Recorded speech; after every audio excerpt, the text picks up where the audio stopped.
চাওঁতে চাওঁতে আমাৰ অতি মৰমৰ ৰঙালী বিহুটো আহি পালেহি যিহেতু বিহুলৈ আৰু বেছি দিন নাই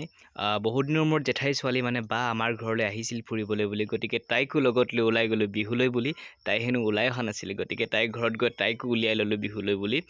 বিহু মানে কি আমাৰ ঘৰৰ ওচৰতে আমাৰ অঞ্চলৰ বিহু সুৰক্ষা সমিতিৰ সৌজন্যত 7 দিনীয়াকৈ কৰ্মশালা পাতিছিলে বিহুৰ গতিকে মাও জড়িত হৈ আছে যিহেতু বিহু সুৰক্ষা সমিতিৰ লগত সেইকাৰণে ভাবিলোঁ শেষৰ দিন যিহেতু আজি গতিকে যাওঁ আৰু গৈ পাই দেখিলোঁ এয়া বাহিৰত ঢুলীয়াসকলক ঢোল শিকাই আছে আৰু ভিতৰত নাচনীবিলাকক শিকোৱা মানে কি আৰু আজি শেষৰ দিন গতিকে সকলোৱে একেলগত মানে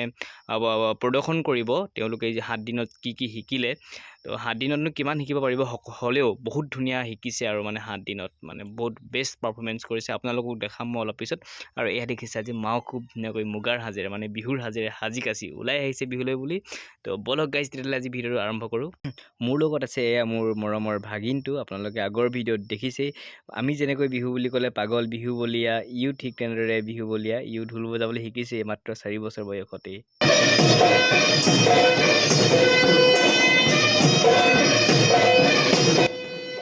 আৰু এয়া ষ্টেজৰ ওপৰত আমাৰ মৰমৰ জ্যোৎস্না বা তেখেতক কৰ্মশালালৈ বুলি প্ৰশিক্ষক হিচাপে নিমন্ত্ৰণ কৰি অনা হৈছিলে গোগামুখৰ পৰা খুব ধুনীয়া নাচে বাগৰাকীয়ে ঢোলৰ গুমগুমনিত মই দূৰত ৰখি থাকিব পৰা নাই সেইকাৰণে আহি ডাইৰেক্ট পাই গ'লোঁ ঢোলৰ ওচৰত বৰ পাৰফেক্ট বজাব নাজানো যিটো ঢোল বজাওঁ আৰু অলপ চলপ বেলেগক দেখি শিকা যিহেতু ক'তো প্ৰশিক্ষণ লোৱা নহয় মই খুব ভাল পাওঁ ঢোল ভণ্টিকেইজনী গগনা বজাইছে মানে ইমান ধুনীয়াকৈ গগনা বজাইছে মই আচৰিত হৈ গৈছোঁ ইমান কম দিনৰ ভিতৰত 7 দিনৰ ভিতৰত মানে কেনেকৈ সম্ভৱ ইমান ধুনীয়াকৈ বজাইছে ইমান ধুনীয়া নাচিছে বা কি ক'ম আৰু মানে আচৰিত মানে আৰু নোৱাৰিবনো কিয় কাৰণ যিগৰাকী বাই শিকাইছে মানে জ্যোৎস্না বাই ইমান মৰমীয়াল ইমান মৰমেৰে শিকাই তেওঁ ইমান সহজ সৰলভাৱে কিয় নোৱাৰিব সকলোৱে পাৰিব একেবাৰে নজনা কঁকাল নভঙা ছোৱালীজনীও কঁকাল ভাঙিব বাৰ মৰমতে সঁচাকৈয়ে চাই থাকিবলৈ মন যাব বাৰ নাচ বলকচোন চাওঁ ইমান ধুনীয়াকৈ নাচে তেখেতৰ অলপ নাচকে উপভোগ কৰি লওঁ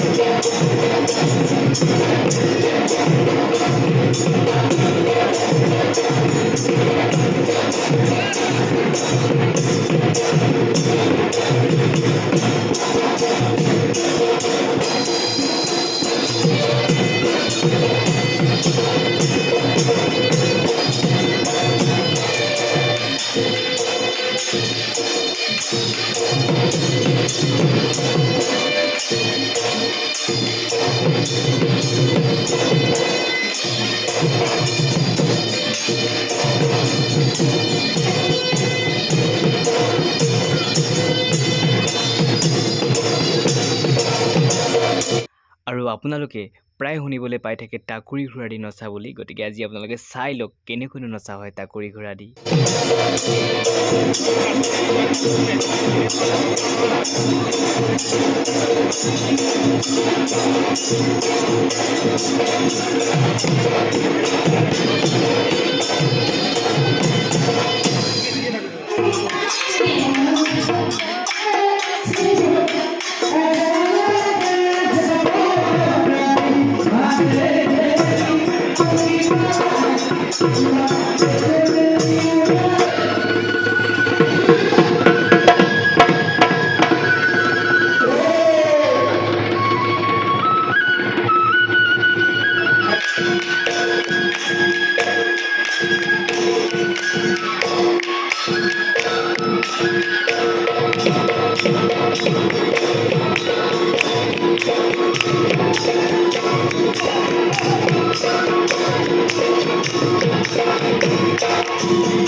এয়া ষ্টেজৰ ওপৰত আমাৰ অতি মৰমৰ প্ৰশিক্ষকগৰাকীৰ লগতে এই কৰ্মশালাটোৰ লগত ওতঃপ্ৰোতভাৱে প্ৰথম দিনাখনৰ পৰাই জড়িত হৈ থকা ঢোলবাদকসকল লগতে বিভিন্ন সন্মানীয় ব্যক্তিসকলক সম্বৰ্ধনা জনোৱা হয় যিহেতু বতৰ খুব বেয়া আৰু গধূলিও নামি আহিছে আন্ধাৰ নামি আহিবলৈ ধৰিছে সেইকাৰণে পিকচাৰ কোৱালিটি খুব বেয়া গতিকে বেয়া নাপাব গাইজ পিকচাৰ কোৱালিটিটো বেয়া হোৱাৰ কাৰণে উপায় নাই কি কৰিব আৰু সামৰ্থ্য অনুযায়ী আৰু ন আশা কৰোঁ আপোনালোক সকলোৱে মোক মৰম দিয়ক মোৰ চেনেলটো ছাবস্ক্ৰাইব কৰক যিমান পাৰে শ্বেয়াৰ কৰক নাজানো মই কি বনাইছোঁ মোৰ কথা কোৱাবিলাক কেনেকুৱা হৈছে যদি ক'ৰবাত ভুল হয় আপোনালোকে মোক শুধৰাই দিব যিহেতু মই ইউটিউব জগতখনলৈ নতুনকৈ আহিছোঁ যিমান পাৰোঁ চেষ্টা কৰোঁ প্ৰত্যেকটো ভিডিঅ'ত